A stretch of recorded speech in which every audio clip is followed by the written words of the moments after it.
famille. Voilà une phrase qui pourrait résumer tellement d'amitié dans les animes. À vrai dire, derrière chaque combat, aucun héros n'est vraiment seul. Il sera toujours accompagné mentalement de tous ses amis, qui l'ont non seulement accompagné tout au long de son aventure, mais surtout qui ont été un soutien émotionnel paré à toute épreuve. Alors rendons à César ce qui lui appartient. Rendons honneur à ces moments où la synergie entre nos personnages favoris leur ont permis d'entrer dans un état de flow, terrassant leurs ennemis, sans leur laisser aucune porte de sortie. Le jour où les Mugiwara ne formaient qu'un seul et unique pirate, chacun des Nakama apportant sa pierre à l'édifice, même ceux qu'on jugeait faibles. Le jour où les deux rivaux de toujours, désormais adultes, montrent à la nouvelle génération ce qu'est un véritable tandem, chacun se connaissant par cœur. Enfin les terribles adultes de la famille Zoldyck, deux des assassins les plus craints de l'histoire, travaillant main dans la main, une affaire de famille, père et fils. Vous l'aurez compris, on est parti pour un nouvel épisode de ta série préférée du vendredi. 5 combats en équipe légendaire, c'est tout de suite. Mais avant de commencer, n'hésite pas à t'abonner, à liker la vidéo si mon contenu te plaît. Naruto et Sasuke versus Momoshiki. Le fameux épisode 65, celui qui en a réconcilié beaucoup d'entre nous avec la licence de Boruto. Dans la fumée, il prend forme, il a dévoré son partenaire. Kinshiki n'est plus, Momoshiki est désormais tout puissant. L'aura du monstre force le respect, se comparant à Dieu. Il est temps de le faire redescendre. C'est parti, en un hurlement le voilà, repoussant tout le monde autour de lui. Et que le show commence. D'abord le Raikage expulsé, puis ce bon vieux Gaara qui tente de le mettre dans son tombeau, totalement neutralisé par ses cheveux, avant de le mettre KO lui aussi. Puis autour des deux autres Kage, facilement maîtrisés. Battre 4 Kage en si peu de temps, ça s'annonce mal. Le voilà désormais se jetant sur Naruto. Mais il ferait mieux de respecter notre blondinet, qui arrive à tenir tête au taijutsu, avant que l'Otsutsuki ne vise ses Tenketsu. Sasuke surgit alors dans le dos pour sauver son allié, venant se faire martyriser par l'horrible créature. Et voilà bien mal en point, ou pas. Ils ont l'air toujours confiants. Les voilà, se relevant et encerclant le monstre. Et que les deux ninjas les plus puissants de l'histoire entrent en action. Tous deux y allons à fond. Dommage que je ne puisse pas vous mettre l'OST. Du poulet bien cuit, bien juteux, bien épicé. Voilà à quoi on a le droit. Chaque enchaînement, chaque combo des deux acolytes affiche une synergie parfaite. Ils en ont vaincu des adversaires surpuissants. Alors désolé de te l'annoncer Momoshiki, mais tu ne seras qu'un nom de plus sur leur liste. Petit moment de pause. Sasuke sortant son shuriken, le fanservice parfaitement utilisé, mettant en place l'un de leurs premiers combos, le fameux shuriken Fuma, sortant du sol. Naruto chargeant son Rasen Shuriken, qui lui-même était un clone de Sasuke, nous surprenant nous-mêmes. Puis Sasuke utilisant l'art du Rinnegan, changeant de place avec son adversaire. Naruto l'envoyant balader, et Sasuke utilisant l'astre divin, afin de neutraliser la créature. Quel combo! Et ça ne semble pas terminé. Cette scène nous en rappelant drôlement une autre. Et c'est reparti. Sauf que cette fois, la tendance semble s'être inversée. Et c'est au tour de Naruto de sauver Sasuke en utilisant Kyuubi. Les choses sérieuses. Voilà un combat de kaiju. Les deux colosses s'adonnant à cœur joie avant que l'armure du Susanoo n'entoure Kyuubi. Nos deux héros hurlant de toute leur force, venant trancher en deux le géant de lave. Reprenant place. Voilà la force des deux shinobi les plus forts de l'histoire. Les deux rivaux les plus iconiques. Sasuke et Naruto Prime. Oz versus les Mugiwara. L'arc de Thriller Bark, l'un des plus sous-cotés de l'histoire, alors qu'il nous a offert l'une des seules fois où tous les Mugiwara combattent main dans la main. Oz bondit en l'air, le géant vient s'écraser, mais le regard semble imperturbable. Il sourit même. Alors c'est parti. Le colosse envoyant le premier assaut, esquivé par nos pirates. Le voilà, chargeant un nouveau coup en direction de Franky. Esquivé à nouveau, ils vont donc le faire. La tactique 15. Tout le monde semble choqué. Les voilà, allant en direction de Zoro et Sanji. Et là, du One Piece tout craché.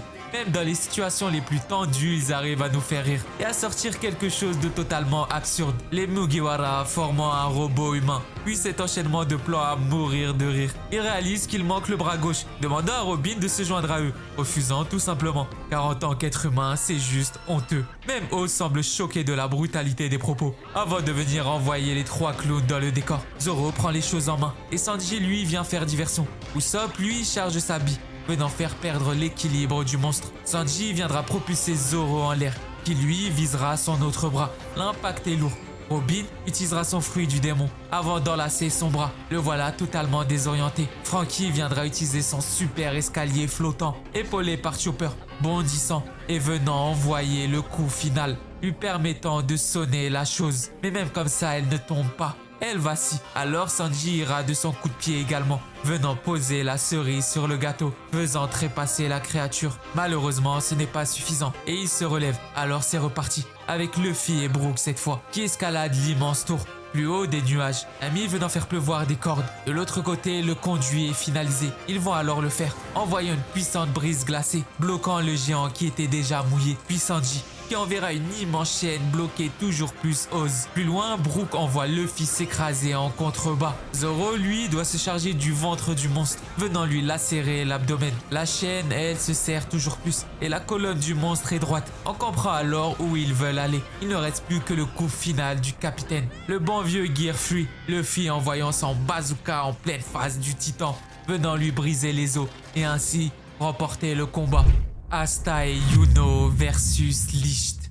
Épisode 100, tout pile. Licht prend place après que ses sbires furent défaits par le duo de magiciens. Il s'avance et se saisit de la lame, qui reprend sa splendeur. Asta fait de même, puis le voilà, déjà au corps à corps. Le temps se suspend, laissant bouche bée nos héros. Il viendra simplement se saisir de la lame de Asta, avant de l'envoyer sur ce dernier. Par pur réflexe, ils arrivent à se dégager du corps à corps, avant d'être assaillis par le mage. On retrouve alors la fameuse animation décousue de Black Clover. Le combat est sans dessus-dessous, explosant de toutes parts. On ressent tous les impacts et la vitesse des mouvements. Yuno arrive à bloquer leurs adversaires. Asta le charge alors, mais c'est loupé. Il est déjà derrière lui, l'envoyant s'écraser. Puis, il viendra l'enchaîner. Voilà la POV de Yuno. On comprend alors qu'ils ont du mal à le suivre, réfléchissant à un moyen de contourner sa vitesse. Et pas le temps de niaiser, car Licht continue à les malmener. Il leur mène la vie dure. Yuno tentera comme il peut de confronter sa magie à la sienne, employant de plus en plus sa puissance. Le monstre ne semble même pas transpirer, stoppant son incroyable attaque comme si de rien n'était, puis à son tour de riposter. Yuno jouant l'esquive et la fuite. Mais Licht n'en démord pas et continue d'aller de l'avant inlassablement. Plus bas dans l'eau, Asta sent que son corps le lâche. Plus haut, toujours plus haut, Yuno tente de trouver un moyen de percer la défense du mage, continuant à aller toujours plus haut. Entre chaque plan, le regard de Asta qui s'éteint. Puis le voilà, utilisant la mana zone. Oui, il va le faire. Il peut le faire. Il veut le faire. Plus bas encore, il se relève, surgissant, surpassant ses limites. Hurlant à son tour, ils se sentent parfaitement coordonnés. Asta et Yuno assurant qu'ils sont rivaux et que rien ni personne ne pourra stopper cela. Cette synergie, ou pas. Petite clim, Licht venant à bout aisément de leur combo et renvoyant s'écraser plus bas, créant une immense onde de choc, détruisant toute la zone alentour. L'une des pires clims du siècle. Sylva et Zeno versus Chrollo. Père et fils franchissent les portes. Dans la salle, il est déjà là, sur l'estrade. Pas un mot. Le regard qui se croise. Chrollo assurant que ça faisait longtemps. Sylva et Zeno s'avancent, l'un mettant en garde l'autre sur la faculté à Chrollo de voler les capacités. On sent le vilain totalement focus. Les pas sont lourds et ce plan en travelling. Puis c'est juste parti, s'adonnant d'abord à un combat au corps à corps. Chrollo parant comme il peut les multiples assauts des assassins. Et en quelques secondes, le voilà déjà totalement acculé, saisissant une lame, lui offrant un temps mort dans le combat, entamant la peau de Sylva, pourtant entraîné à supporter les coupures. Il viendra stopper sa circulation, de peur d'un possible poison. Il suffit pourtant de 0,1 mg de ce poison pour paralyser une baleine. Alors reprenant nos souffles, Zeno analysant déjà son adversaire, perçant sa technique, assurant qu'il faut au moins 3 à 4 conditions pour appliquer son vol de technique, et il aura du mal à les remplir en les affrontant à deux en même temps. Chrollo décide alors d'y aller sérieusement. Zeno compte y aller seul. Ce sera à Sylva de l'achever quand il l'aura neutralisé. Une bataille d'aura. Le nain des deux adversaires fait carrément trembler la salle. Puis voilà son fameux livre, utilisant sa première technique de naine, une cape.